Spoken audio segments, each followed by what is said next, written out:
ഏറെ നാളുകൾക്കു ശേഷം പരിക്കേറ്റ് പുറത്തായ സൂപ്പർ താരം ലിയണൽ മെസ്സി മടങ്ങി വരുന്ന ദിവസമാണിന്ന്. ഇന്റർ മയാമി ഒഫീഷ്യലായിക്കൊണ്ട് തന്നെ ഇക്കാര്യം അറിയിച്ചിട്ടുണ്ട്. അവരുടെ സോഷ്യൽ മീഡിയ ഹാൻഡിലുകളിലാണ് ഹീസ് ബാക്ക് എന്ന് പറഞ്ഞുകൊണ്ട് മെസ്സിയുടെ ചിത്രം ഉൾപ്പെടുത്തി അവർ മെസ്സി പരിക്കിൽ നിന്ന് മുക്തനായി തിരിച്ചെത്തുന്നു എന്ന വാർത്ത ആരാധകരിലേക്ക് എത്തിച്ചത്.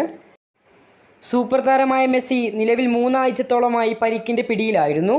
ഒടുവിൽ ഇന്നാണ് മെസ്സി തിരികെ എത്തുന്നത്. ഇന്റർ മയാമിക്ക് ഇന്ന് കൊളറാഡോ FC-യുമായുള്ള മത്സരമുണ്ട്. സാങ്കേതികമായി ഇന്ത്യൻ സമയം നാളെ പുലർച്ചെ 5:30 മത്സരം നടക്കുക.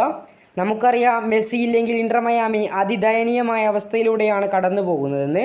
മെസ്സി ഇല്ലാതെ കളിച്ച 4 മത്സരങ്ങളിൽ 2 പരാജയപ്പെടുകയാണ് മിയാമി ചെയ്തത്. ഒരു മത്സരം സമനിലയിൽ കലാശിക്കുകയും ചെയ്തു. നിലവിൽ മിന്നുന്ന ഫോമിൽ കളിച്ചുകൊണ്ടിരിക്കുകയായിരുന്നു സൂപ്പർ താരമായ മെസ്സി പരിക്കേറ്റ് പുറത്താവുന്നത്. നാഷ്വിൽ FC-ക്കെതിരെയാണ് മെസ്സി പുറത്തായത്.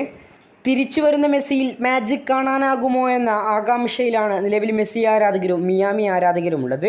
മെസ്സിയുടെ വരവ് മിയാമിക്ക് കൂടുതൽ ഊർജ്ജം നൽകുന്നുവെന്ന കാര്യത്തിൽ യാതൊരു സംശയവുമില്ല. കൂടുതൽ ഫുട്ബോൾ വാർത്തകൾക്കും വിശേഷങ്ങൾക്കും വേണ്ടി ചാനൽ ഇപ്പോൾ തന്നെ സബ്സ്ക്രൈബ് ചെയ്യുക. കൂടുതൽ അപ്ഡേറ്റുകളുമായി ഇനിയും കാണാം.